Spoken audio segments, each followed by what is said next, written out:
Hi, how are you? I'm good. How about you? I'm good too. Yeah, I'm doing a project about your experiences as a Pakistani international student at Texas Tech. So I have a few questions. Yep. Yeah. How do you personally stay connected to Pakistani culture while living in the US? I think the best way to do that is like talk to your family and friends back home. That's pretty much I do over here. Other than that, I have a bunch of Pakistani friends. Like not a lot of them. It's just like two of them, honestly. Yeah. And I think that's pretty much it. Like how you stay connected to Pakistani culture. Yeah, I follow news and like all that not sports to be honest, but what's happening and what's not, yada yada. So that's it. Yeah. And social media like plays a big role in that. Do you watch Pakistani vlogs? Oh, I do. Yeah, that's good. I used to. I have another question. Do you feel that Texas Tech environment supports cultural identity? If yes, why?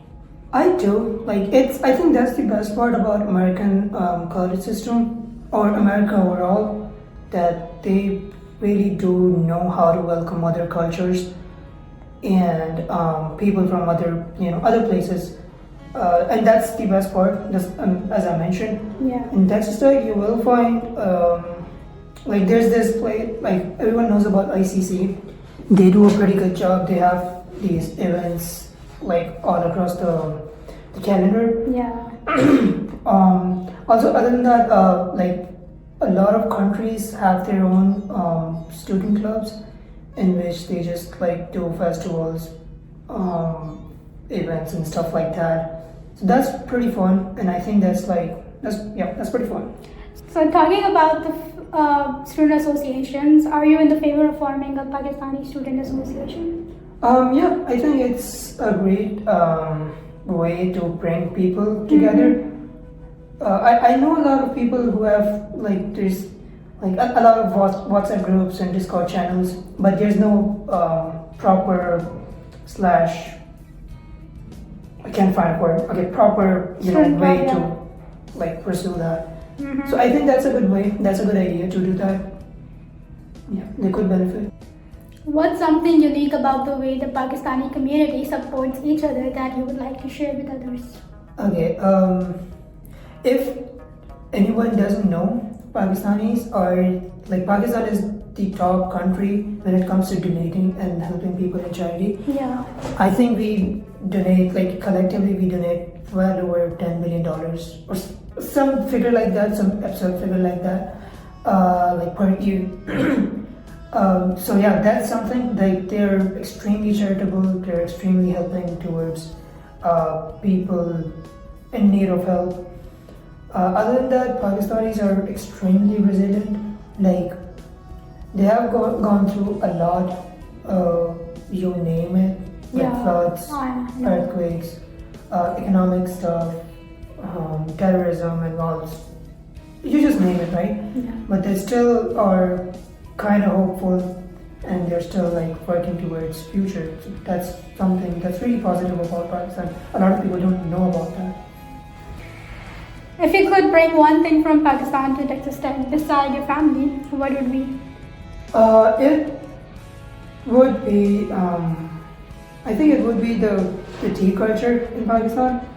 Because the thing is that, like, I think every South Asian out there would relate to me that we have this really fun tea culture.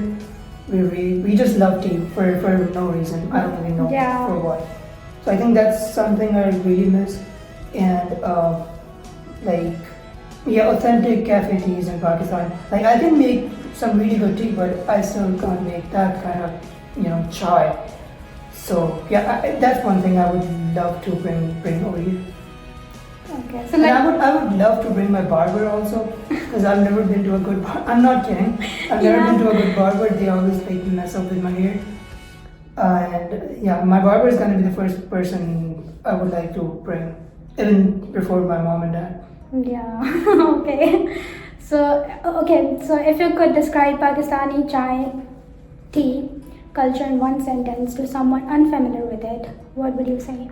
Okay, it's I think it's just an umbrella term, chai. Yeah. Yeah, right. Like you'll see people in the cafes around 2, 3, 4 in the morning.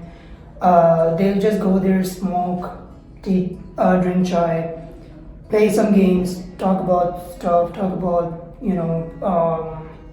I don't know, startups. I even know some people. They just go to chai dawas to study, and that's a terrible thing. I can't even imagine doing that, but yeah, that is also something. Yeah. I think that's pretty much the vibe that Pakistan has, especially the place I'm from, like Karachi. Yeah. It has the best late night cultures I've ever been to, and that's also one thing I really miss about Pakistan is that in Karachi I can literally get anything, any freaking thing at any freaking time, ever. Okay. Like, Yeah. I can't even order most of the stuff in Lubbock after 12 in the morning, Yeah. right? So. Not even 12, like I guess 10. After 10, you can order most of the stuff. Yeah, it's always closed after 10. Yep. What kind of support do you think Pakistani students need the most when they first arrive at Texas Tech? That's a really good question. Though, okay, I think it has to be like really common between all the international students. It's not like like some other country, like people from some other country, they have different requirements. They're literally same. So I think for international students overall, it has to be like when you get there, you need most of them. They don't have Ubers and stuff installed in their app. Yeah. So a ride, like that's what I kind of suffered. Me too. Right. And other than that, housing could be one of them. But it depends, like, because a lot of them have their dorm already like assigned to them. Yeah. And other than that, like, yeah, there should be some people they can relate to and like who can help them with homesickness and stuff like that. That could be it. Yeah, that's true. What role does food, music, or language play in keeping your cultural identity alive at Texas Tech? I'm a big fan of food. Honestly, I'm a vegetarian, and sometimes that's a curse. I don't find really good food here. Yeah. That's why I miss home for just for food. Talking about music, music is like a big part of my life. I think everyone's right. I do listen to a lot of like Pakistani pop and there's this thing called Qawwali. It's like a South Asian music, like a type of South Asian music. But yeah, that's pretty much it. How has being part of the international Pakistani community helped you feel less isolated or homesick? Okay, I think it's not. In my case, it's not about community. It's just one. When you're in a new place, you just find that one person who feels like home, and then they just like become the best friend, right? The best friend of yours. And I think in my case it was same. I just met this one guy from Pakistan, and that's literally 90%, not 90, no, 50% of the Pakistanis I know here. Okay, so yeah, I think that's literally it. I don't know how to answer that. Yeah, that's good. Well, if you could create one initiative or program to help Pakistani students adapt to the life at Texas Tech, what would it look like? Okay, that's great. I think like before graduation, of course, I'm gonna help freshmen and like new people coming over here and adjusting and all that. Yeah. But I think even after graduating, I have plans to. I want to help people, not just in Texas Tech, but I want to help people in like coming to US and pursue education, or like not just US, anywhere, both like if possible then financially, or if not just like guide them through everything. What's one piece of advice you would give to a new Pakistani student coming to Texas Tech for the first time? My advice is for all of those international students coming here, like not just for Pakistanis. that I've seen a lot of people, they just make friends from their like from their own country. Yeah. I mean, it's good to have, you know, those friends, but I would say just like open up more, and make other friends, or make friends from other countries also. Well, it's the end of the podcast now. Thank you so much for your time. No problem. Every time. Dinner's on you.